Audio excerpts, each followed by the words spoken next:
நீங்கள் பார்த்து கொண்டிருப்பது நாட்டுக்கோட்டை நகரத்தார் டிவி. சப்ஸ்கிரைப் செய்து கொள்ளுங்கள், லைக் செய்யுங்கள், ஷேர் செய்யுங்கள். அன்னைக்கு இருந்த வியாபாரத்திலும் சரி, இன்னைக்கு இருந்த வியாபாரத்திலும் சரி, நம்முடைய நகரத்தார் தான் நம்பர் 1 இருக்கிறாங்க. மகிமைன்னு ஒன்று அந்த காலத்தில் நம்ம எழுதணும், அதைத்தான் பின்னாடி அரசாங்கத்தில் டாக்ஸ்ன்னு கொண்டு வந்தாங்க. தந்தை அழகப்ப செட்டியார், வள்ளல் அழகப்ப செட்டியார் கல்விக்காக நமக்கு மட்டுமில்லை, நம் இனத்திற்கு மட்டுமல்ல, எல்லா இனத்திலும் கல்வி வர வேண்டும், கல்வி கண்ணை திறக்க வேண்டும் என்றவர்.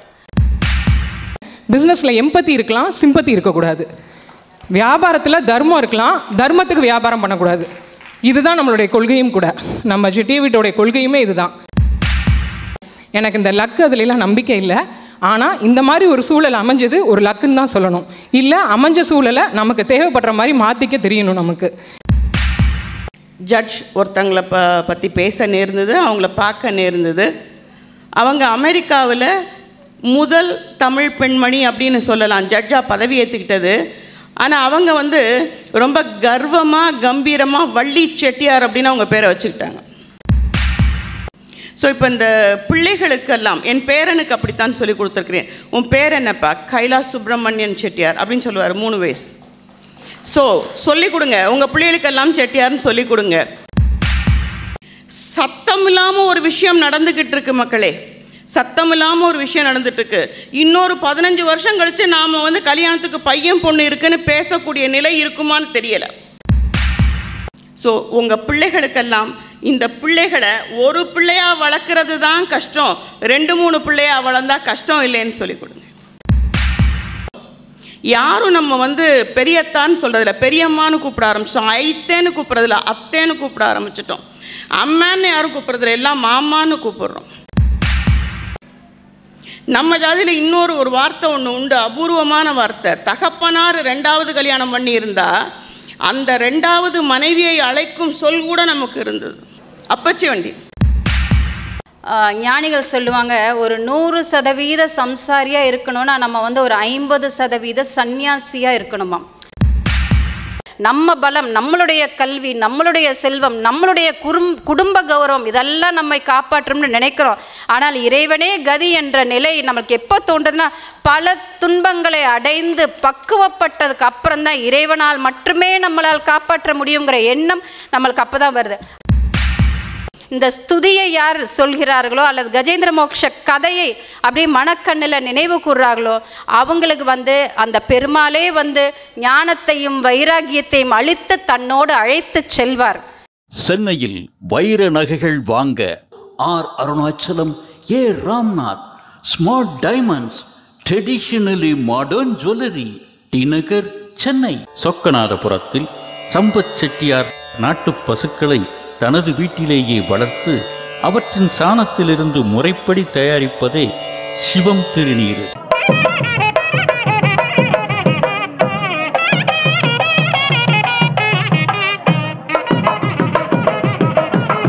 சிந்திப்பவர்கள் தெய்வானை காசிநாதன், வள்ளி அண்ணாமலை, ரங்கநாயகி முத்து, இன்பா சுப்பிரமணியம், மீனா சுந்தர், லக்ஷ்மி ராமு, வள்ளியம்மை சுப்பிரமணியம், விசாலாட்சி ராமநாதன், லக்ஷ்மி சோமு. இவங்கெல்லாம் சிந்தனை நம்ம நகரத்தார் பெண்மணிகளுக்கு என்ன இருந்தால் நல்லாயிருக்கும், எப்படி இருந்தால் நல்லாயிருக்கும், பெண்மணிகள் என்ன செய்யலாங்கிறத பற்றி அவங்களுக்கு பிடிச்ச டாப்பிக்கை பற்றி பேச போகிறாங்க.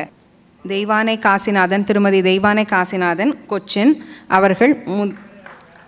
அவர்கள் சிந்திப்பவர்கள் தலைப்பில் அவங்க முதல்ல அவங்க என்ன சிந்திக்கிறாங்க, அவங்க எதை பற்றி பேச போகிறாங்கன்னு கேட்கலாம். என் பெயர் தெய்வானை, என் கணவரின் பெயர் காசிநாதன். இன்னைக்கு இவ்வளவு ஒரு பெரிய இடத்திலே பேசுவதற்கோ அல்ல என்னுடைய பேச்சு வெளியில் வந்ததுக்கோ எனக்கு இவ்வளவு விவரங்கள் தெரிவதற்கோ உறுதுணையாக இருந்தவர் என் கணவர். அதனால் தெய்வானை காசிநாதன் என்ற பெயரைத்தான் எல்லா இடத்திலுமே நான் சொல்வேன். ஊர் வளையப்பட்டி. எனக்கு 2 குழந்தைங்க, ஒரு பொண் ஒரு பையன். 2 பேருக்கும் கல்யாணம் பண்ணி கொடுத்தாச்சு. 2 பேரும், அவங்க பொண்ணுக்கு ஒரு பேரன், பையனுக்கு ஒரு பேத்தி. நான் பிறந்தது நச்சாந்துப்பட்டி. பிறந்த கோயில் இலுப்பைக்குடி, கல்யாணம் பண்ணி வந்த கோயில் மாத்தூரில் மணலூர் பிரிவு, ஊர் வளையப்பட்டி. இதுதான் என்னுடைய விலாசம். இன்னைக்கு மாற்றத்தை கொண்டு வர வேண்டும் என்றால் அது மகளிரால் மட்டுமே முடியும் என்று நம்மை விட நமது செட்டியார்கள் அருமையாக தெரிஞ்சு வச்சுருக்காங்க. எனக்கு ஏற்பட்ட அனுபவங்களை கொண்டு அதிலிருந்து நான் அறிந்ததை சொல்ல வந்திருக்கிறேன். நல்லது என்றால் எடுத்துக்கொள்ளுங்கள், இல்லை என்றால் பொறுத்தருளுங்கள். அதுதான். எதுவுமே நாம் செய்வது அனைத்தும் சரி என்று சொல்வதற்கில்லை. இன்னைக்கு நம்மளுடைய நகரத்தார் சமுதாயம் சிறப்புற்று நல்ல சிறப்பு மிக்கதாக வளமை மிக்கதாக இருந்ததா, இருக்கிறதா, இருக்குமா, இதைத்தான் நம்ம பார்க்கணும். இது இருந்ததா என்று கேட்டால் இருந்தது, இருக்கிறதா என்று கேட்டால் இருக்கிறது, இருக்குமா என்று கேட்டால் இருக்கும். இது மூணுமே உண்மைதான். என்னடா இப்படி வந்து சொல்கிறாங்க, அப்புறம் எதுக்கு வந்து பேசுகிறாங்கன்னு கேட்காதீங்க. இருக்குது சில மாற்றங்கள். இன்னைக்கு காலம் மாறிக்கொண்டு வரும்பொழுது நாமும் மாற வேண்டும். ஆனால் நம் இனம் வளர வேண்டும். மாற்றத்தால் ஒரு இனம் வளர வேண்டுமே தவிர அந்த இனம் குறைந்து விடக்கூடாது. ரொம்ப பெருசாக நம்மெல்லாம் வந்து பெருமைப்படக்கூடிய ஒரு விஷயம் நாம் நகரத்தார் என்பது. அதில் எந்தவித மாற்று கருத்துக்குமே கிடையாது. காஞ்சிமா நகரிலே இருந்து காவேரி பூம்பட்டினத்திலே வாழ்ந்து பாண்டிமா நாட்டை வந்தடைந்தோம். பாண்டிமா நாட்டை நாம தேடி வரவில்லை. பாண்டிய மன்னன் மன்னனிடம் கேட்டான், நல்ல குடிமக்கள் வேண்டும் என்று கேட்டான். மன்னனின் பரிந்துரை பெற்றவர்கள் நாம். மன்னருக்கே மணிமகுடம் சூட்டும் மன்னருடைய மணிமகுடமே நம் கையால் சூட்டப்படக்கூடிய அவ்வளவு பெரிய பரம்பரையில் வந்தவர்கள் நாம். ஒருபோதும் நாம் ஒட்டும் குறைந்தவர்களே அல்ல. பெருமைப்படக்கூடிய விஷயம்தான் அன்றும் இன்றும் என்றும். அடுத்து பல துறைகளில் இன்றைக்கி நமக்கு சமுதாயம் அப்படின்னா என்ன? சமுதாயம் வந்து வளர்ந்திருக்கு அப்படின்னா பொருளாதாரமாக வளர வேண்டும், புள்ளிகளாக வளர வேண்டும். இந்த மாதிரி பறந்து விரிந்தால்தான் அந்த சமுதாயம் வளர்ந்திருக்கிறது. அதுதான் உண்மை. அப்படி இருக்கையில் இந்த சமுதாயம் வியாபாரத்தை வச்சு நம் வணிகர்கள் அன்னைக்கும் சரி இன்னைக்கும் சரி நம் வணிகர்கள் தான் வியாபாரிகள். என்னைக்கும் கைகட்டி சேவகம் செய்வது என்பது ஒரு காலத்திலே நமக்கு இழிவாக இருந்த விஷயம். அப்படி இருக்கும் நாம் இன்றும் வியாபாரத்தில் கொடிகட்டி பறக்கிறோம். அன்னைக்கு ஆரம்பித்த வியாபாரங்கள் எத்தனையோ வியாபாரங்கள் சொன்ன மாதிரி குழந்தைங்கள்லாம் வந்து என்ன அழகாக சொன்னிச்சு தெரியுமா? இந்த வியாபாரமெல்லாம் அப்படிலாம் அவ்வளோ கொடிகட்டி பறந்த ஒரு யூனிட்டி வேணும் அப்படின்னு. அந்த காலத்தில் நம்மெல்லாம் வந்து ஒரு யூனிட்டியாக இருந்தவங்க தான். எங்கேயுமே கூட்டமாக தான் போவோம், விட்டுட்டு போகவே மாட்டோம் யாரையுமே. அப்படி இருக்கும்போது அன்னைக்கு இருந்த வியாபாரத்திலும் சரி இன்னைக்கு இருந்த வியாபாரத்திலும் சரி நம்முடைய நகரத்தார் தான் நம்பர் 1 இருக்கிறாங்க. இதில் மாற்றமே இல்லை. எந்த ஊரில் ஆகட்டும் எந்த நாட்டில் ஆகட்டும் நம் நகரத்தார்கள் தலை சிறந்து தலைமை பதவியில் தான் இருக்கிறார்கள். இது வந்து நம்ம வந்து என்ன சந்தோஷப்படக்கூடிய ஒரு விஷயந்தான். மகிமைன்னு ஒன்று அந்த காலத்தில் நம்ம எழுதணும். அதைத்தான் பின்னாடி அரசாங்கத்தில் டேக்ஸ்ன்னு கொண்டு வந்தாங்க. அப்போது நம்மளுடைய வாழ்க்கை முறையை நாமளே ஒரு நல்ல ஒரு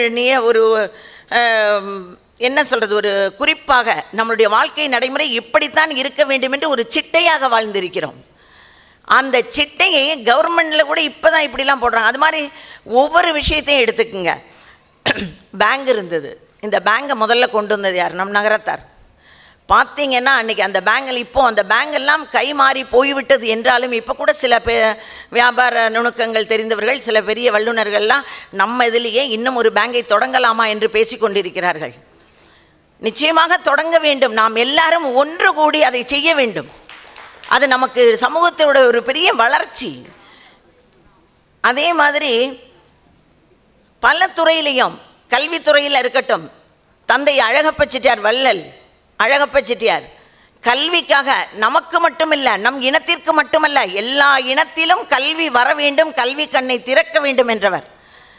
அண்ணாமலை பல்கலைக்கழகம் எல்லாமே நம்ம சொன்னாங்க. இந்த குழந்தைங்க சொன்னிச்சு 100 பள்ளிக்கூடம் இருக்குன்னு. அப்படியே எனக்கு ஒரு பெரிய ரொம்ப சந்தோஷமாக இருந்துச்சு.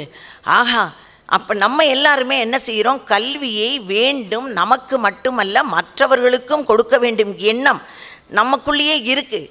இந்த வட்டி என்பதும் நம்மளுடைய ஒவ்வொருத்தருக்குள்ளேயும் இன்பில்ட் ஆகிருக்கு. குழந்தையிலேருந்து பொம்பளைங்கள்லேருந்து ஆம்பளைங்கலேருந்து ஒரு பொருளை வாங்குறதா இருந்தால் இன்றைக்கி யோசிக்கிறோம், இந்த பொருள் இதுக்கு ஈடாகுமா, இந்த ரூபாய்க்கு ஒத்துருமா, இதனால் என்ன பிரயோஜனம், இதெல்லாம் யோசித்து தான் வாங்குகிறோம். யாரும் போய் உடனே டக்கு டக்குன்னுலாம் வாங்குறது கிடையாது. அப்படிப்பட்ட இனம் நம்மளுடைய இனம். கண்டதே காலம் கொண்டதே கோலம்னு இருக்கதே கிடையாது. நம்ம ஒன்னொன்னையும் சிந்திச்சு தான் பண்ணுறோம். சிந்தனைகள் மாறுபட்டு இருக்கலாம், அது வேணால் ஒத்துக்கணுமே தவிர சிந்திக்காமல் நம்மளோட குழந்தைகள் கூட செய்வதில்லை. நம்மளை விட ரொம்ப கெட்டிக்காரங்களாக இருக்காங்க இன்றைக்கி குழந்தைங்க. இன்றைக்கி ரொம்ப பசங்களுக்கு ஆட்சி சொன்னாங்க கல்யாணமே நடக்கலை நிறைய பசங்களுக்குன்னு. வாழ்க்கையில் செட்டில் ஆகிறேன், முதல்ல பொருளாதார ரீதியாக செட்டில் ஆகிறேன், அப்புறம் குடும்பத்துக்கு வரேங்கிறாங்க. 60ஆம் கல்யாணம் தான் பண்ணிக்கலாம். குடும்பத்தை உருவாக்கி குடும்பத்திற்கு தேவையானதை வாழ்க்கையில் நாம் கொண்டு வர பாடுபட இருவரும் சேர்ந்து உழைத்தால் மட்டுமே அந்த குடும்பம் வெற்றி பெறும். நாம் அதை அப்படி செய்கிறதே கிடையாது. பையன் படிச்சுட்டான், அவனுக்கு நல்ல வேலை கிடச்சிருச்சு. பையன் சொல்கிறான், கொஞ்சம் செட்டில் ஆகிறேன்ப்பா. நீ நல்லா தானப்பா செட்டில் ஆகிருக்க, உனக்கு ஒரு ஆளுக்கு செட்டில் ஓகே தானே, உன் பொண்டாட்டி வர விட்டி அடுத்த செட்டிலுக்கு நீ போ, ஏன் நீ இப்போவே போகிற? அதை நாம் யாருமே கேட்பதில்லை. இன்றைக்கி 34 வயதை நிரம்பிய இளைஞர்கள் நிறைய பேர் இருக்கிறாங்க. அறிவில் சிறந்து பொருளாதாரத்தில் வளர்ந்து இன்றைக்கும் நம் இனத்தில் கல்யாணம் செய்து கொள்ள வேண்டும் என்ற எண்ணத்தில் கிடைத்த வாழ்க்கையை தவற விட்டு இன்று கண்கலங்கி கொண்டிருக்கிறார்கள். அதைவிட அவர்கள் பெற்றோர்கள் கண்கலங்கி கொண்டிருக்கிறார்கள். அப்போது சில இடங்களில் நாம் பொருளாதாரத்தை தேடினோமே தவிர வாழ்க்கை என்று ஒன்று இருக்குது, அழகாக அதை அப்படியே அதை வாழணும். எந்த வயசில் வாழணும்? 25 வயசுலேருந்து 28 வயசுக்குள்ளே ஒரு ஆண்மகனுக்கு கல்யாணம் ஆனால் அந்த வருஷங்களில் அந்த குழந்தைகள் கவலை என்னன்னே தெரியாமல் அனுபவித்து சுகமாக வாழும். 34 வயதில் பரும் பாடுபட்டு சேர்த்த பணத்தை வீடை குழந்தை வந்தோன்னே குடும்பம் வந்தோன்னே இன்னும் டபுள் ஆக்கணும், அதை ட்ரிபிள் ஆக்கணும். அப்படிங்கும்போது அங்கே அந்த சந்தோஷமே இல்லாமல் போயிடுது. இது ஒரு பக்கம். இது மாதிரி ஒன்று. அப்போது கல்யாணம் தான் இப்போ நமக்கு முக்கியம். இப்போ நான் சொல்ல வந்திருக்குது, பெரும்பாலும் நான் மேடைகளில் பேசுவதே இதுதான். நகரத்தார் வளர்ச்சி என்று வேண்டுமானால் மனமுறிவை தடுக்க வேண்டும். தும்பு பிடிக்கிறோம்னு ஒன்று பிடிக்கிறோம். ரொம்ப பேர் எல்லாருமே தும்பு பிடிக்காமல் நம்ம எந்த விசேஷமும் பண்ணுறதில்ல. எதுக்காக தும்பு பிடிக்கிறோம்? அநேகமாக பெரியவர்களுக்கெல்லாம் இது தெரிந்திருக்கலாம். இருந்தாலும் ஒரு முறை நான் ஞாபகப்படுத்துகிறேன். தும்பு என்பது ஒரு திருமண வீட்டிலே 4 நாள் நமக்கு வேலை இருக்கும் வந்தவரை கவனிப்பதற்காக. அந்த சமயம் நம்மளால் கோயிலில் போய் இறைவனை பிரார்த்தனை செய்ய முடியாது. அதனால் அந்த இறைவனை வீட்டிற்கு அழைக்கின்றோம். இறைவா, என் வீட்டில் ஒரு விசேஷம் நடக்கவிருக்கிறது, என்னால் வந்து உன்னை தொழுவதற்கு முடியவில்லை, நீ என் வீட்டில் வந்து இருக்க வேண்டும் என்று அந்த தும்பை, அதுக்காகத்தான் கோபுரமாக பிடிப்போம் அந்த தும்பை. அந்த தும்பை பிடிப்பது யார் தெரியுமா? நாத்தனாரும் மாமக்காரிலும் தான் பிடிப்போம். ஏன்? என் கூட பிறந்தவன் வீட்டில் இன்று விசேஷம், என் கூட பிறந்தவள் வீட்டில் விசேஷம், இரு வீட்டு தெய்வங்களும் இங்கு வர வேண்டும் என்ற எண்ணத்திற்காகத்தான் நாங்கள் பிடிக்கிறோம். இந்த மாதிரி ஒவ்வொரு விசேஷத்திற்கும் ஒரு காரணம் இருக்கிறது. நம்மவர்கள் சும்மா ஒன்றும் கல்யாணம் பண்ணி அது மாதிரி காப்பு கழட்டி காமோதரம் போகிற இன்றைக்கெல்லாம் எனக்கே எங்கள் மாமியார் கையில் இருக்க காப்பை கழட்டி காமோதரம் போட்டாங்க. அதே மாதிரி தான் நானும் பண்ணேன். ஆனால் விவரம் கடைசியில் படித்து பார்த்தா தெரியுது, காப்பு என்பதை கலட்டி வைத்து விட்டு அதற்கப்புறம் கால் மோதிரம் போட வேண்டும் என்று. ஆனால் இன்றைக்கி நம்மெல்லாம் என்ன செய்யறோம்? காப்பை கலட்டி காமோதிரம், மாமியா கையில் இருக்க ஒரு காப்பை கலட்டி மருமக கையில் போடணும். அது ஏற்கனவே நிறைய போட்டிருக்காங்க மருமகளுக்கு, இருந்தாலும் பரவாயில்ல ஒன்று தூக்கி அதில் போட்டு மோதிரம் போடுறோம். இதை புரிந்து கொள்ள வேண்டும். சடங்கு என்பதை புரிந்து அனுபவித்து செய்யும் போது அதற்குண்டான பலன் நமக்கு வரும். இன்றைக்கி ஒன்று கண்டிப்பாக நான் இதை சொல்லணும் இந்த மேடையில். இதற்காகவே நான் இவ்வளவு தூரம் பயணப்பட்டு வந்தேன். எல்லா கல்யாண வீடுகளிலும் இன்னைக்கு நெய்ச்சோறு இடும் என்ற ஒரு வழக்கம் இருந்து கொண்டிருக்கிறது. அந்த காலத்தில் 16 நாள் கல்யாணம், 9 நாள் கல்யாணம், 5 ஆச்சு, 3 ஆச்சு, 1 ஆச்சு. இப்போ வந்து அன்னையோட முடிஞ்சிடும் போல், அடுத்த நாளே இல்லை. மறுநாள் வெள்ளிக்கிழமை என்கிறார்கள், செவ்வாய்க்கிழமை என்கிறார்கள். பெண்ணை அழைத்து கொண்டு போகும்போதே நெய்ச்சோறு இட்டு விட்டு போய் விடுகிறார்கள். தவறு. தயவு செய்து நீங்கள் நல்ல அந்த சம்பிரதாயத்தை நல்ல உற்று நோக்குங்கள். பெண்ணாக பிறந்தவள் நம்முடைய வீட்டில் இருந்து மனைவியாக ஒரு மணமகனை கையில் தாலியை வாங்கி கொண்டு அவன் வீட்டு வாசல் படியை மிதித்து அங்கிருக்கும் சடங்குகளை முடித்து திரும்பி வருவது தான் அங்கு மறுவீடு வருவது. அந்த நெய்ச்சோறு இடுவது தூரம் அதிகமாக இருக்கிறது, நீங்கள் இப்போவே நெய்ச்சோரெல்லாம் போட்டு அனுப்பிடுங்கிறாங்க. தயவுசெய்து அப்படி செய்யாதீர்கள். சம்பிரதாயம் என்பது போற்றப்படத்தக்கது. அதற்கு ஒரு காரணம் இருக்கிறது. தப்பாக நாம் எல்லா சம்பிரதாயத்தையும் நம்மளுடைய சௌகரியத்துக்கு மாற்றிக்கொள்வதால் தான் இன்றைய திருமணம் தடைபட்டு போகிறது. நிச்சயமாக நான் சொல்கிறேன், நீங்கள் நல்லா யோசிச்சு பாருங்கள். கல்யாண வீட்டில் ஃபோட்டோக்காரங்களை வைக்கிறோம், அவங்கள நான் தப்பே சொல்ல மாட்டேன். அவர்களுக்கு கொடுக்கும் பணத்திற்கு வஞ்சனை இல்லாமல் அவர்கள் ஓடி ஓடி சுற்றி சுற்றி எடுக்கிறாங்க. கரெக்டாக தாலியை கொண்டு அந்த பொண்ணு கழுத்தில் மாப்பிள்ளை கட்ட போவேன். நில்லுங்க நில்லுங்க நில்லுங்க, ஏப்பா இவ்வளவு நேரம் நிற்க சொல்லக்கூடாது, அந்த தாலியை கரெக்டாக கழுத்தில் கட்ட போகையில் அவசகுணமாக நில்லுங்கிறீங்களே. இல்லை இல்லை தம்பி, நீங்கள் கொஞ்சம் இப்படி திரும்பிட்டு கட்டுங்க, திரும்பிட்டு வேற யார் கழுத்துலையும் கட்டிட்டு போயிடாம. என்ன, எனக்குரிய நேரம் முடிந்து விட்டது. இருந்தாலும் ஓரிரு இதை சொல்லி நிறைவு செய்கிறேன். இதுதான், இந்த மாதிரி சில விஷயங்களை நாம் மாற்றிக்கொண்டால் நம்மளால் நம்மளுடைய மனமுறிவை தடுக்க முடியும். மனமுறிவிற்கு குழந்தைகளிடம் மனம் விட்டு பேச வேண்டும். முதல்ல பெற்றவர்களை நீக்கிவிட்டு மற்றவர்களை வைத்து அந்த குழந்தைக்கு என்ன குறை என்று கேட்டால் 75% மனமுறிவு தடுக்கப்படும். ஒன்னே சொல்கிறேன், குழந்தைகளை வைத்து கொண்டு மற்றவர்களை குறை கூறுவதை நாம் நிறுத்த வேண்டும். அதை நிறுத்தினால் அந்த குழந்தைங்க நிச்சயமாக நம்ம இனத்து மேல் அதுகளுக்கு ஒரு பற்று பாசம் வரும். நாம் குறை கூறும்போது எவ்வளவோ கொடுத்தாலும் கொடுக்கலேன்னு வரும்போது அந்த குழந்தை என்ன நினைக்குது, நம்ம வீட்டில் இவ்வளவு கொடுத்தாலும் அப்போ பத்தலேம்பாங்களோ, அந்த மனசு அங்கே டிஸ்ட்ராக்ஷன் ஆயிடுது. டிஸ்ட்ராக்ஷன் ஆகி அது என்ன பண்ணுது, நம்ம இனமே வேண்டாம், இது என்னத்துக்கு இவ்வளோ செலவு பண்ணி இதுலேன்னு போகுது. அதனால் குறை கூறுவதை பிள்ளைகளை வைத்து கொண்டு சொல்லாதீர்கள். இருக்கும், குற்றம் குறை வீட்டில் இல்லாமல் இருக்காது, எல்லாருக்கும் எல்லா வீட்டிலும் இருக்கும். குழந்தைகளை இல்லாத நேரத்தில் நீங்கள் பேசிக்கொள்ளுங்கள். குழந்தைகள் முன்பு இது இப்படித்தானப்பா இருக்கும், இதுவும் அதுவும் வேறல்ல, போனால் போகுது அப்படி சொன்னால் நிச்சயமாக இந்த குழந்தைகள் நம்மளுடைய இனத்தை நாடும். அப்போ இந்த கலப்பு திருமணம் குறைவதற்கும் இது ஒரு வழி. நிறைய இருந்தது, சகோதரிகள் நிறைய பேர் இருக்கிறாங்க. அதனால் வாய்ப்பு தந்ததுக்கு மிக்க நன்றி கூறி விடைபெறுகிறேன். நன்றி, வணக்கம். அடுத்ததாக பேச வருபவர் திருமதி ரெங்கநாயகி முத்து, அரிமளத்தைச் சேர்ந்தவர். இவங்க பிரேமா பரசுரம், ஆனாருணா ராமநாதன் அவர்களின் பேத்தி. எல்லாருக்கும் வணக்கம். நன்றி கடைசியில் தான் சொல்லுவாங்க, நான் முதல்ல சொல்லி ஆரம்பிக்கணும்னு நினைக்கிறேன். இந்த மகளிர் மாநாடை இவ்வளவு சிறப்பாக நடத்துகிற, இதுக்காக உழைச்சிருக்கிற நகரத்தார் மலர் இளங்கோவன் அண்ணனுக்கும், அதுக்கு உறுதுணையாக இருந்த பல ஆட்சிமார்களுக்கும் சில அண்ணன்களுக்கும் என்னுடைய நன்றியை தெரிவிச்சுக்கிறேன். இதில் முக்கியமாக நன்றி சொல்லணுன்னா, அண்ணனை காட்டிலும் சொல்ல வேண்டியது சீதா ஆட்சிக்கு. அவங்களுடைய ஒத்துழைப்பு இல்லாமல் இருக்காது. சீதா ஆட்சி இளங்கோவன் அண்ணனோட துணைவியார். ஒரு வீட்டில் ஒய்ஃப் எவ்வளோ ஹெல்ப் பண்ணணும் இந்த மாதிரி பொது விஷயங்கள் செய்யும்போது அப்படிங்கிறது பொது விஷயங்களில் ஈடுபட்டிருக்க அத்தனை பேருக்கும் தெரியும். அவங்களுடைய ஒத்துழைப்பு இல்லாமல் பொது விஷயங்களை இவ்வளோ தூரம் செய்யவே முடியாது. ஸோ அவங்களுக்கும் இந்த நேரத்தில் நன்றியை தெரிவிச்சுக்கிறேன். ஒரு கமர்ஷியல், எந்த விதமான கமர்ஷியல் நோக்கமும் இல்லாமல் ஒரு சமூக அக்கறையோட, ஒரு சமூக சிந்தனையோட இந்த மாதிரி ஒரு மகளிர் மாநாடை நடத்துகிற, எல்லாராலையும் இந்த மாதிரி விஷயங்களை நடத்த முடியாது, அது மாதிரி நடத்துகிற அண்ணனுக்கு நன்றி. இதுக்கு முன்னாடி நிறையா சின்ன பசங்க பேசினாங்க. அதில் முக்கியமாக பார்க்க வேண்டிய விஷயம் ஒரு 3 விஷயம் இருந்துச்சு. அவங்க யாருமே பேப்பர் வச்சுக்கிட்டு பேசலை. இங்கே பேச போகிற ஆட்சிகள் நிறைய பேர் பேப்பர் வச்சுக்கிட்டு தான் பேசுகிறோம். ஒருத்தங்க கூட அவங்க விட்டு வச்சுக்கல கையில், அவ்வளவு தடுமாற்றம் இல்லாமல் பேசினாங்க.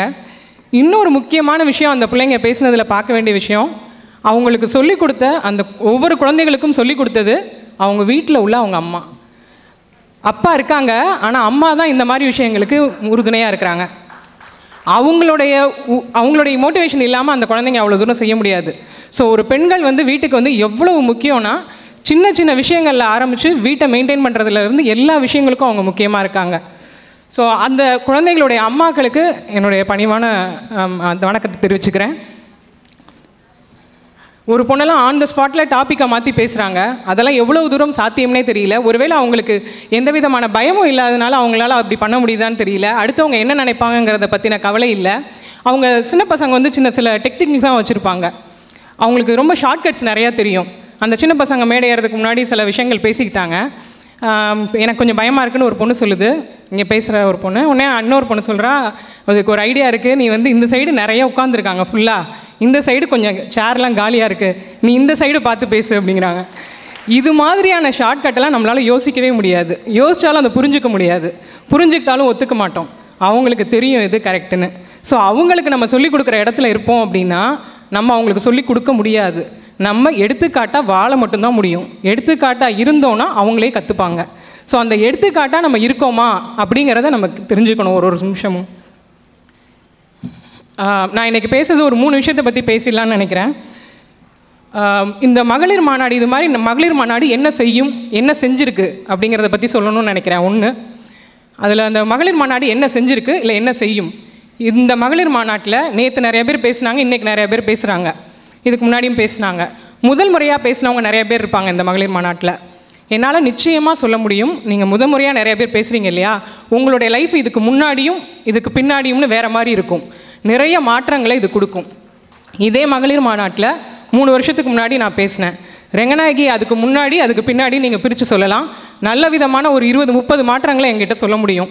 ஸோ அந்த மாதிரி பல மேஜிக்கை செய்கிறதுக்கு நிறைய வாய்ப்புள்ள ஒரு இடம். இந்த இடத்த நம்ம கரெக்டாக உபயோகப்படுத்திக்கணும். இந்த இடத்த ஏற்படுத்தி தரதுக்கு பல பேர் உழைச்சிருக்காங்க. இடம் கொடுக்கறதுல ஆரம்பித்து பல பேரோட உழைப்பு சேர்ந்தது. இது சாதாரண விஷயம் கிடையாது. ஒருத்தங்களும் மனசு வைக்கணும்.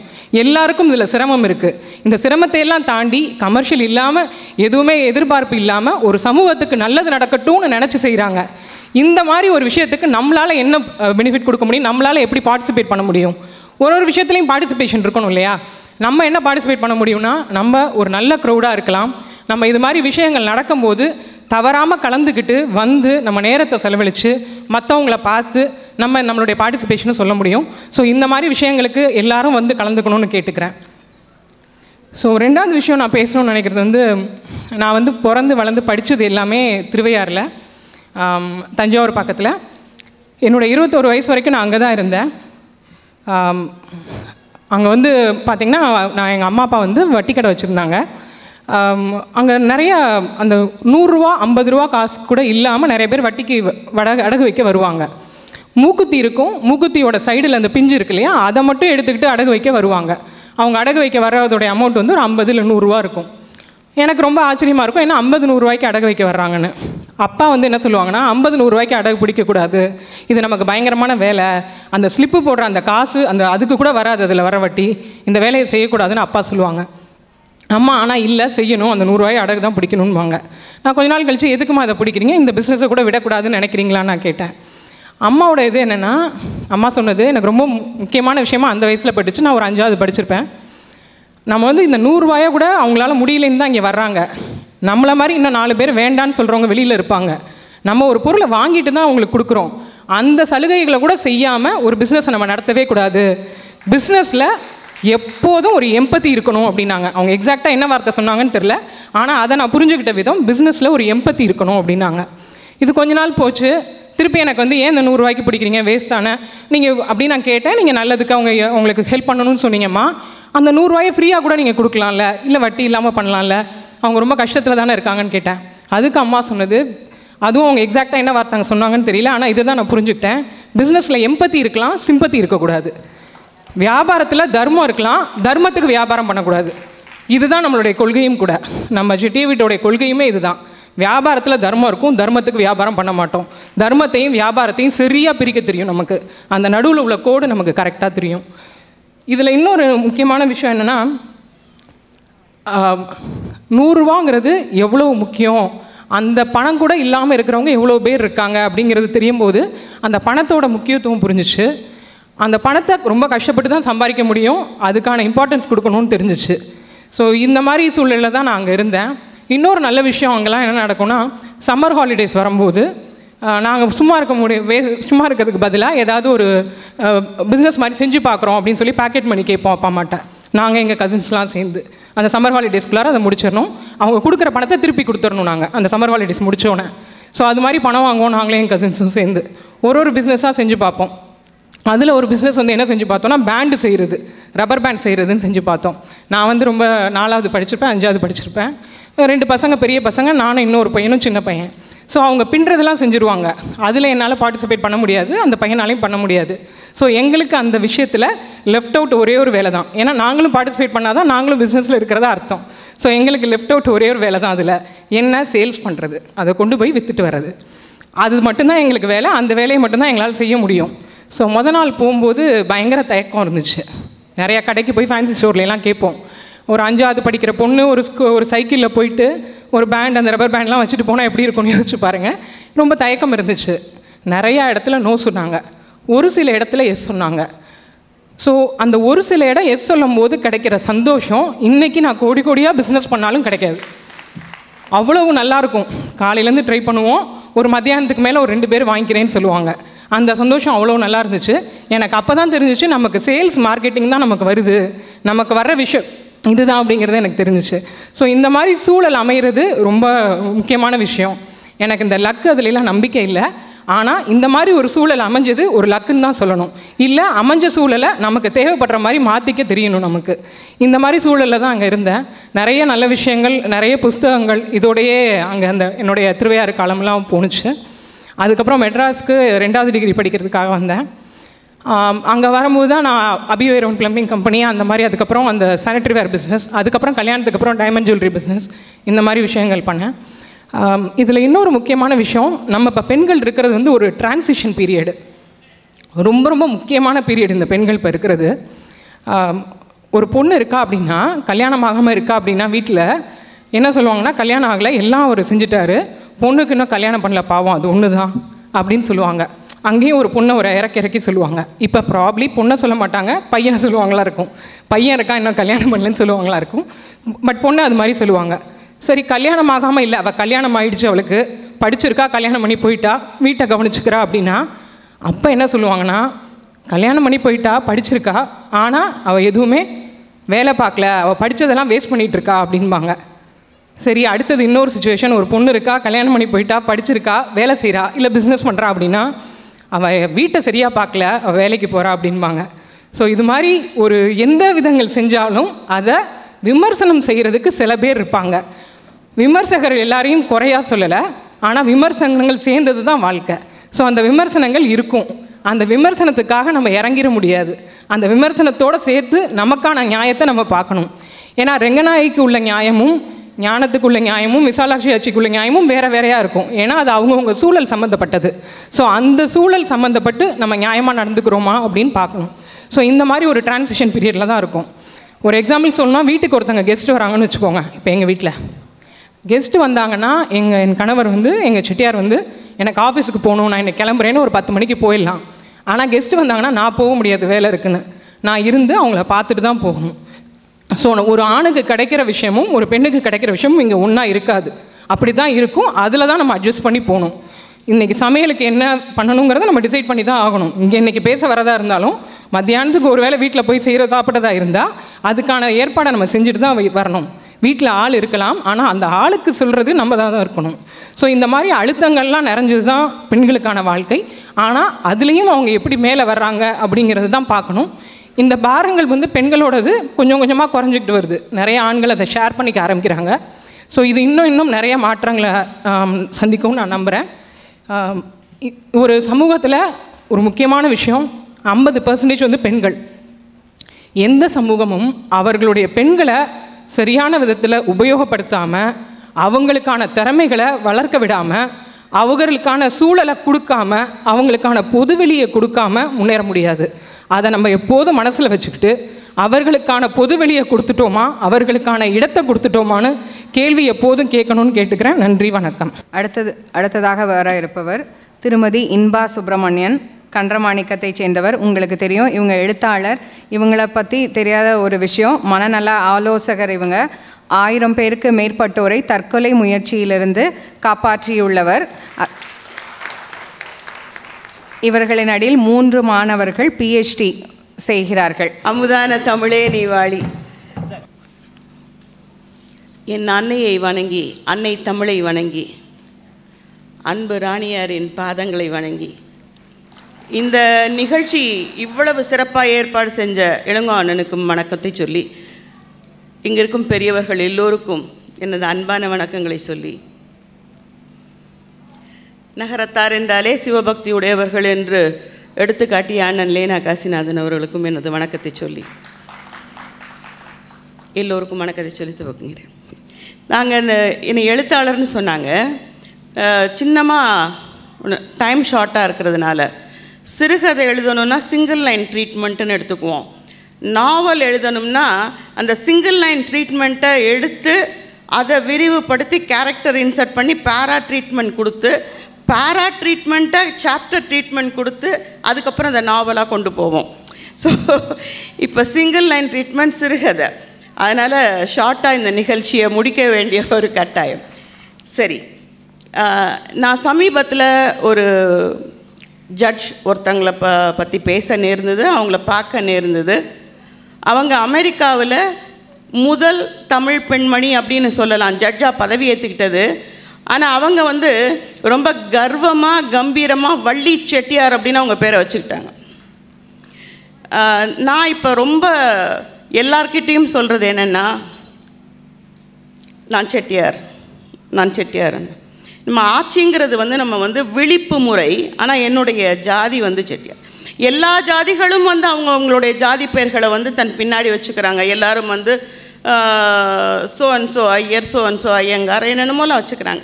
நம்ம ஆட்கள் யாருமே வச்சுக்கிறது இல்லை. செட்டியார்னு போட்டவங்க கூட இந்த செட்டியாரை கட் பண்ணிவிட்டு வெறுமனே பழனியப்பன் சுப்பிரமணியன் வச்சுக்கிறாங்க. அந்த மாதிரி ஆகி போயிடுச்சு. ஸோ இப்போ இந்த பிள்ளைகளுக்கெல்லாம், என் பேரனுக்கு அப்படித்தான் சொல்லி கொடுத்துருக்குறேன். உன் பேர் என்னப்பா? கைலாஸ் சுப்பிரமணியன் செட்டியார் அப்படின்னு சொல்லுவார், 3 வயசு. ஸோ சொல்லிக் கொடுங்க, உங்கள் பிள்ளைகளுக்கெல்லாம் செட்டியார்னு சொல்லிக் கொடுங்க.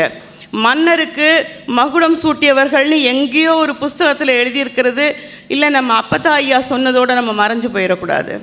அதை வந்து உங்கள் பிள்ளைகளுக்கெல்லாம் சொல்லிக் கொடுங்க. நம்ம ராஜாக்களுக்கெல்லாம் முடி சூட்டினவங்க, நம்ம வீடுகளிலே ராஜா ராணிகள்லாம் இருக்காங்க, நம்ம இந்த மாதிரியான குடும்பங்கள்லேருந்து வந்தவங்க அப்படின்னு சொல்லிக் கொடுங்க. எனக்கு புரிஞ்சதோ புரியலையோ, எனது 8வது வயது துவங்கி எனது பாட்டியார் ஆயா அம்மாவை பெற்றவர் எனது சுண்டு விரல் பிடித்து தோட்டமெங்கும் அழைத்து செல்வார்.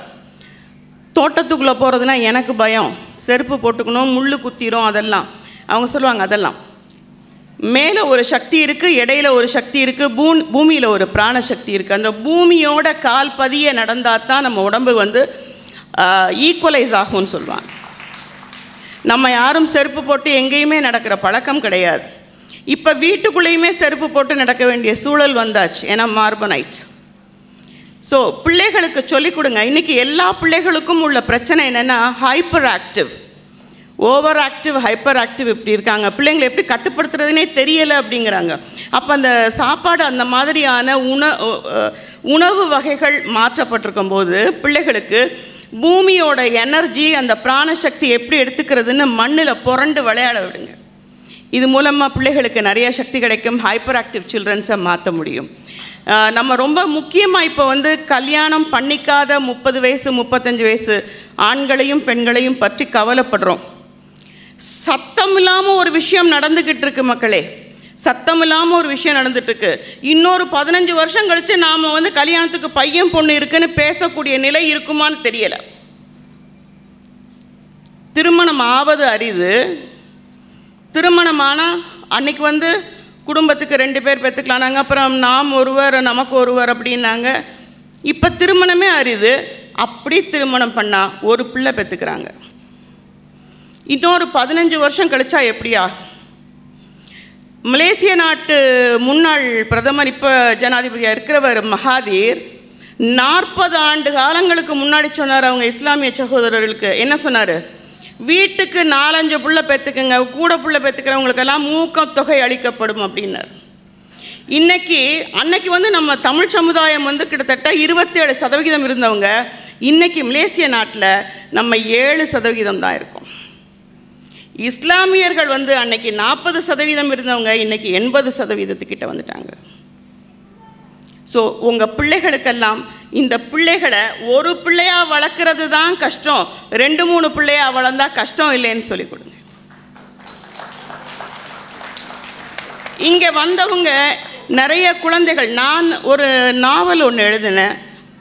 என்ன காரணம்னா, என்னுடைய பையன் வந்து எனக்கு ஒரு நாள் உடம்பு சரியில்லாமல் இருந்துச்சு, பிள்ளையார் நோம்பி.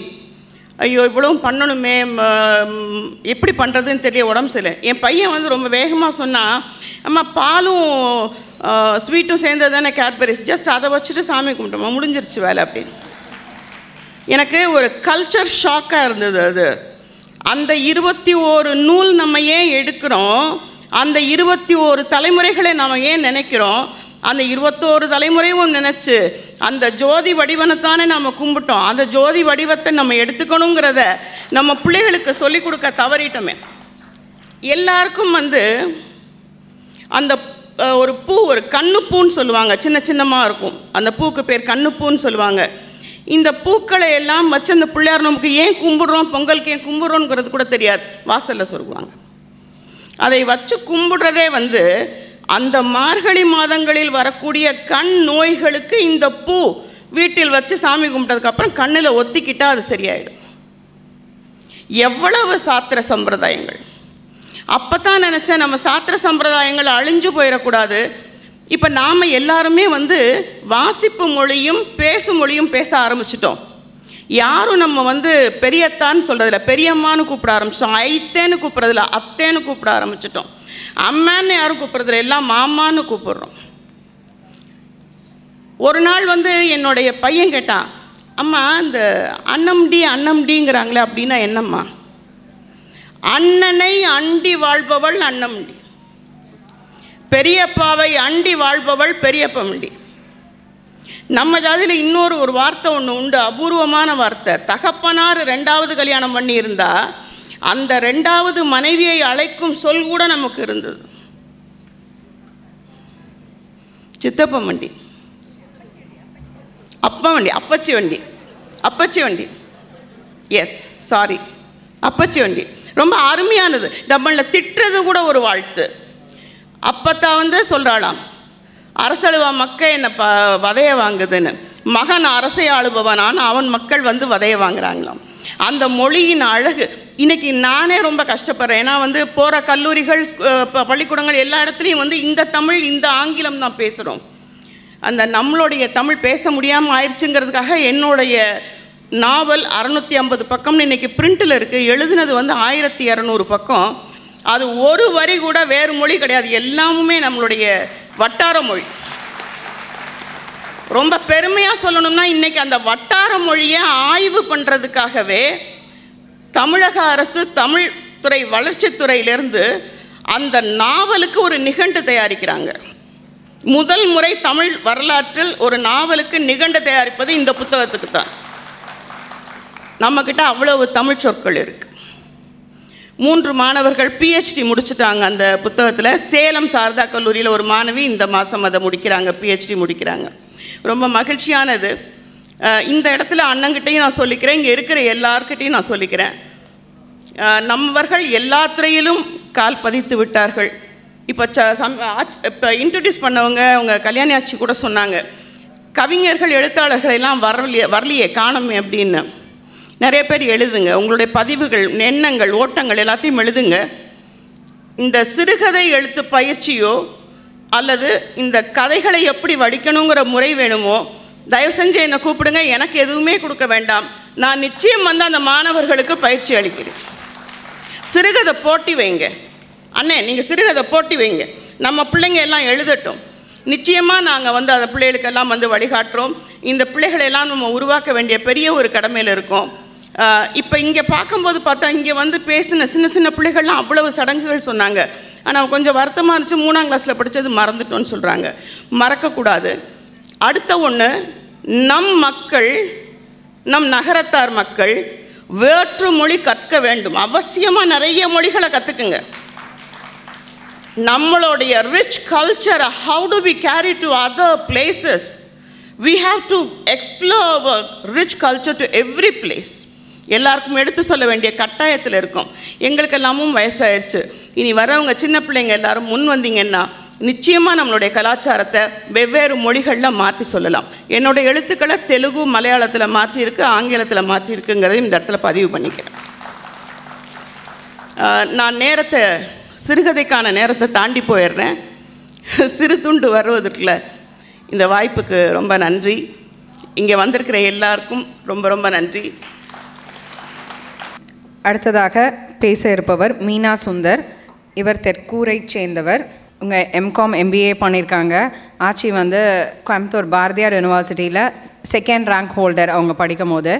வலைப்பட்டியில் பிறந்தவர். திருமணமான ஊர் வந்து மனம் செய்து கொண்ட ஊர் தெக்கூர். 9 ஆண்டுகள் சாஃப்ட்வேர் ப்ரோக்ராமாக இருந்திருக்காங்க. Now she is a house wife. அப்புறம் அண்ணன் அவங்க ஹஸ்பண்ட் வந்து சவுத் ஜோனல் மேனேஜராக JK டயர்ஸில் இருக்காங்க. அவங்களுக்கு 2 பெண் பிள்ளைகள். இதுதான் அவங்க முதல் மேடை அனுபவம் அப்படின்னு நினைக்கிறேன். நல்லா பேசுவாங்க, கேட்கலாம். எனக்கு இந்த வாய்ப்பை அளித்தவர்களும் பெரும் மதிப்பிற்கும் மரியாதைக்கும் உரியவர்களுமான நகரத்தார் மலர் ஆசிரியர் மாமா இளங்கோவன் அவர்களுக்கும், விழாவை சிறப்பாக துவக்கித்தர முன்வந்த சிறப்பு விருந்தினர்கள் அனைவருக்கும், ராணியார் அவர்களுக்கும், பங்கேற்கவும் பார்வையிடவும் ஊக்குவிக்கவும் வந்துள்ள நகரத்தார் பெருமக்கள் அனைவருக்கும் என்னுடைய பணிவான அன்பான வணக்கத்தை தெரிவித்துக் கொள்கிறேன். நம்ம எல்லாருமே வந்து சம்சாரிகள், உறவுகள் புடைசூழ வாழ்கிறோம்.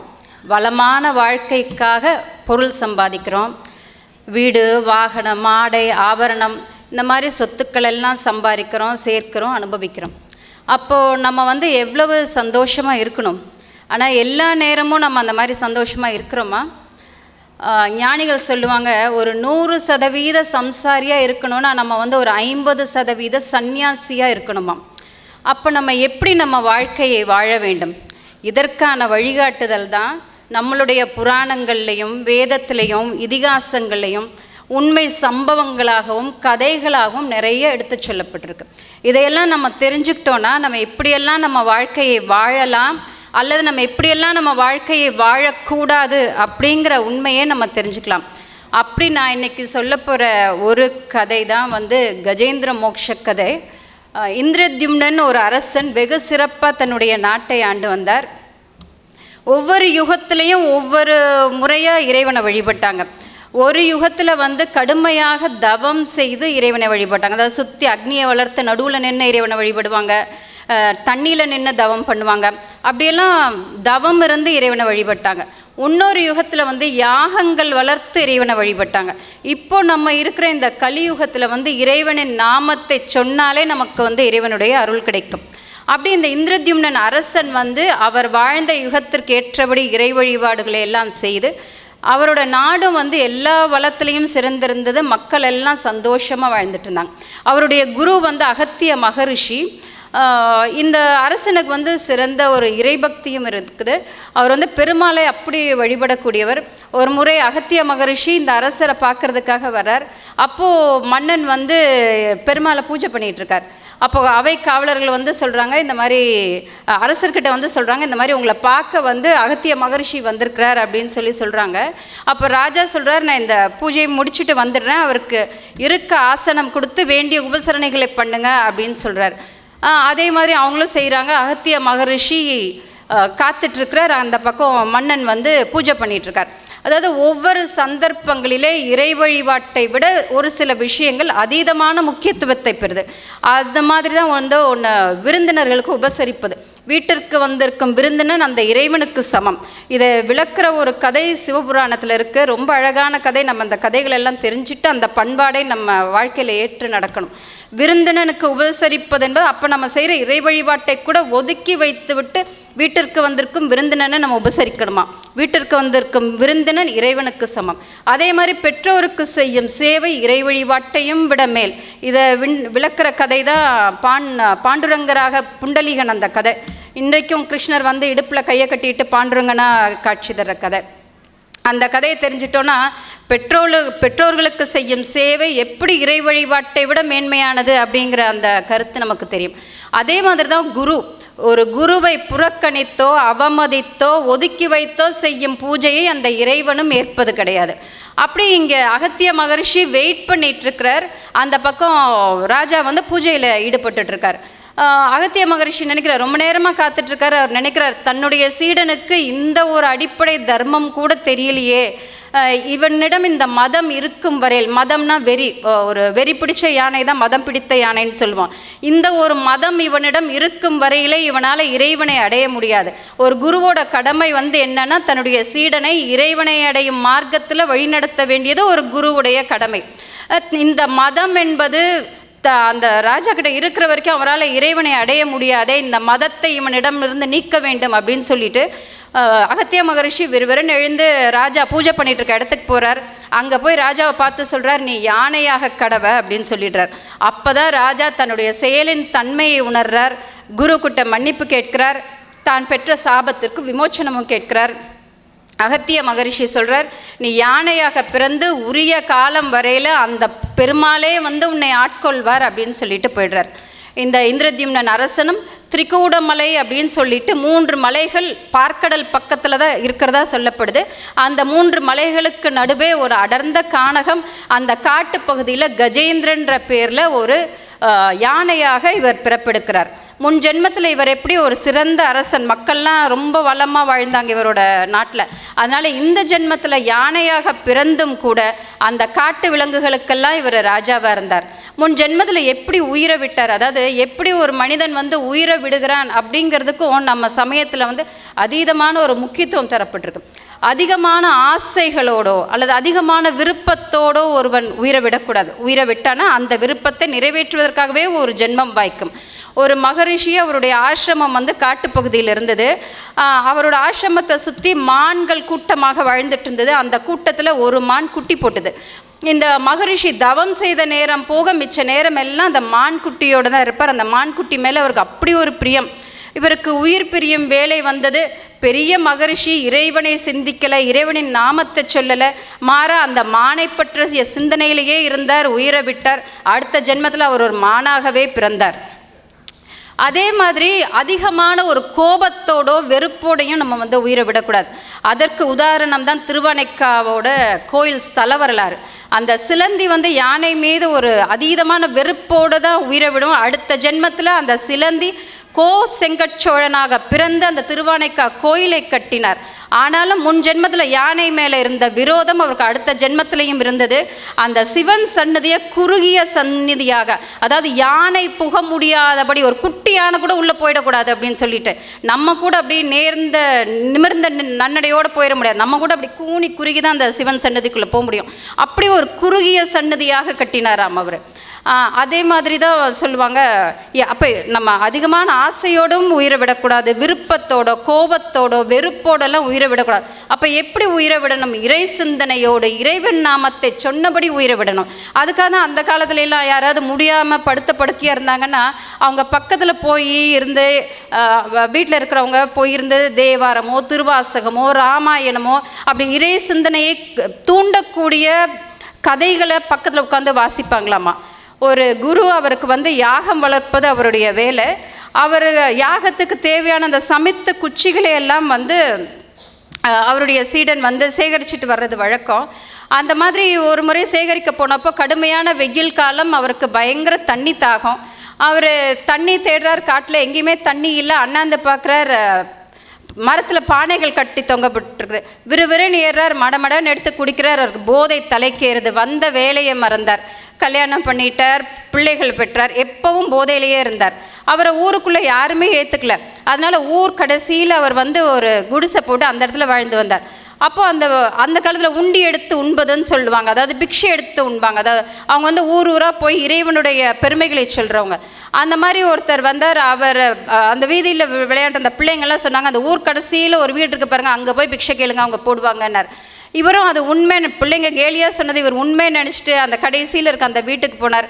அங்கே போய் நாராயணா பிக்ஷை போடுங்கன்னார். இவர் நினச்சார் வீட்டுக்குள்ளே இருந்துட்டு நம்ம வீட்டுக்கு ஒருத்தர் பிக்ஷை கேட்டு வந்திருக்கிறாரா அப்படின்னு சொல்லிட்டு, அப்போ தான் அவர் மனைவிக்கு ஒரு குழந்தை பிறந்தது. அந்த குழந்தைக்கு அதையவே பேரை வச்சுட்டார், நாராயணானே பேரை வச்சுட்டார். இவருடைய வயோதிக காலத்தில் பிறந்த குழந்தை, அந்த குழந்தை மேலே ரொம்ப செல்லம். எப்போ பார் நாராயணா சாப்பிட்டியா, நாராயணா விளையாண்டியா தான்.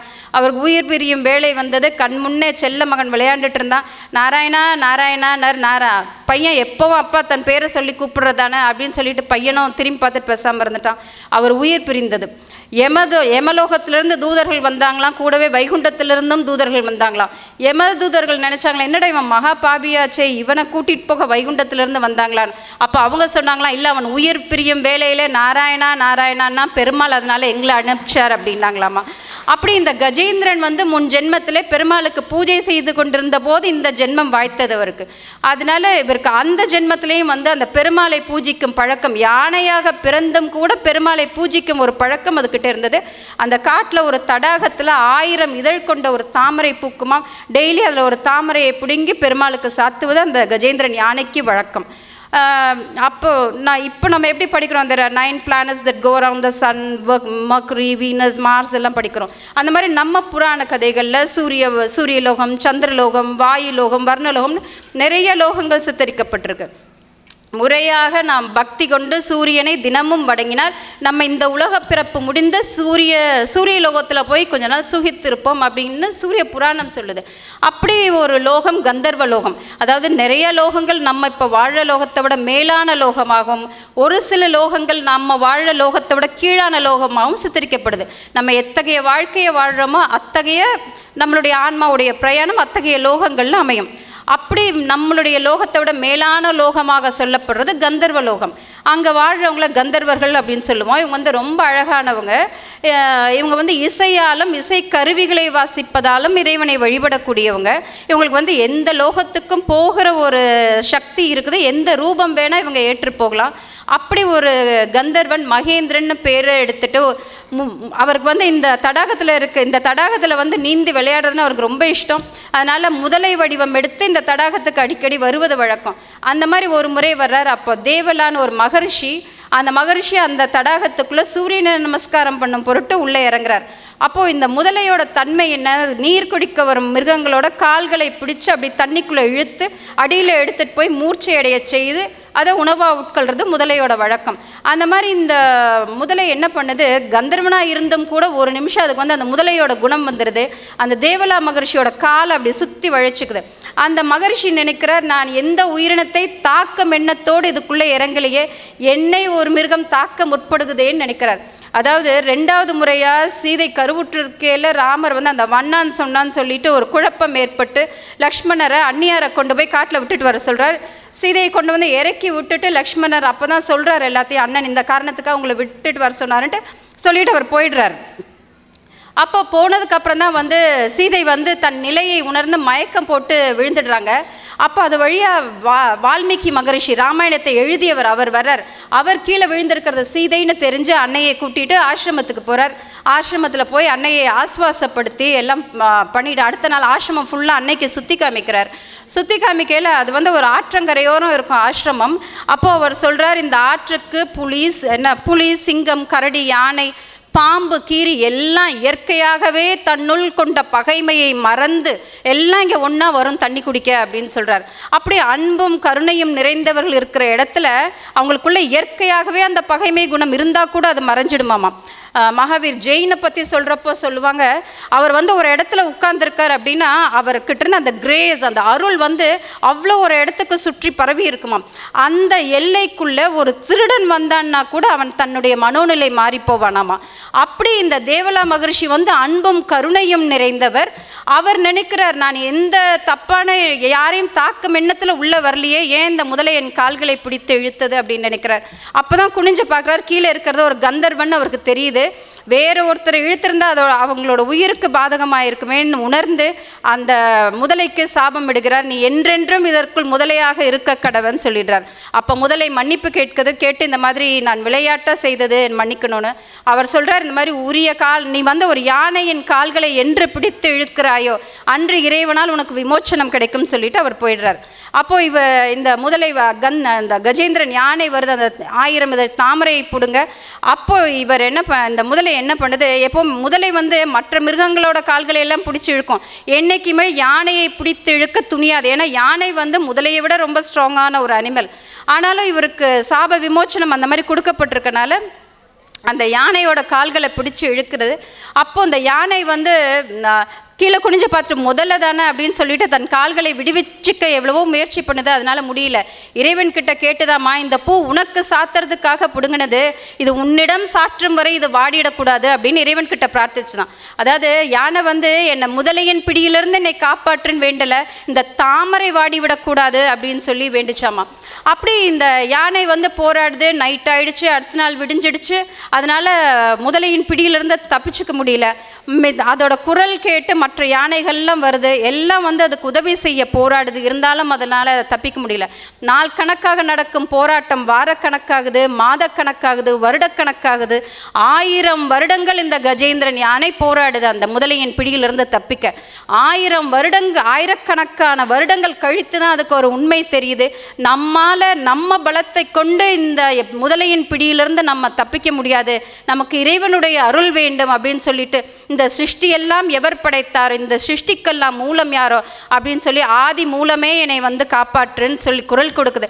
இவர் குரலை கேட்டவுடன் பெருமாள் எப்படி முதல் ஜென்மத்திலேயும் இந்திரதிம்னனாக இவருடைய பக்தனாக இருந்தது, இந்த ஜென்மத்திலேயும் கஜேந்திரன்ற பேரில் பெருமாளை பூஜை செய்தல்லையா, அதனால பெருமாள் கருடர் மீது எழுந்தருளி விரைந்து வருகிறாராம். நம்ம தான் எப்பவுமே இறைவனை கூப்பிடுறதில்ல, நம்ம பலம், நம்மளுடைய கல்வி, நம்மளுடைய செல்வம், நம்மளுடைய குடும்ப கௌரவம் இதெல்லாம் நம்மை காப்பாற்றும்னு நினைக்கிறோம்.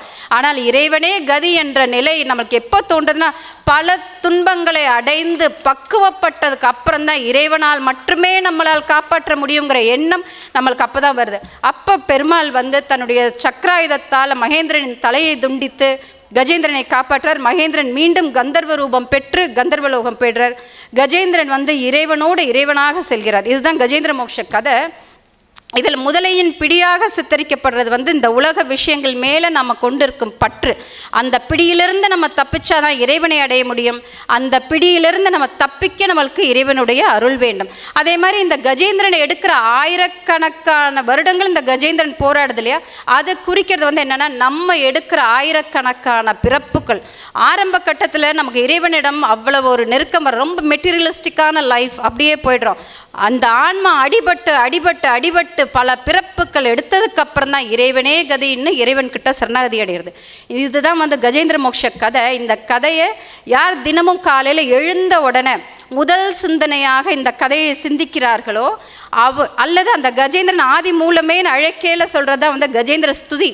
இந்த ஸ்துதியை யார் சொல்கிறார்களோ அல்லது கஜேந்திர மோட்ச கதையை அப்படியே மனக்கண்ணில் நினைவு கூறுறார்களோ அவங்களுக்கு வந்து அந்த பெருமாளே வந்து ஞானத்தையும் வைராகியத்தையும் அளித்து தன்னோடு அழைத்து செல்வார். எனக்கு இந்த வாய்ப்பை, என் மீது நம்பிக்கை கொண்டு எனக்கு இந்த வாய்ப்பை அளித்த நகர்த்தர்மலர் ஆசிரியர் மாமா இளங்கோவன் அவர்களுக்கும் அந்நியார் தேவசேனா முருகன் அவர்களுக்கும் என்னுடைய மனமார்ந்த நன்றியை கூறிக்கொண்டு பொறுமையுடனும் நம்பிக்கையுடனும் கேட்டுக்கொண்டிருந்த உங்கள் அனைவருக்கும் இகவர சுகம் அனைத்தையும் இறைவன் வழங்கிட நன்றி கூறி விடைகிறேன். நன்றி.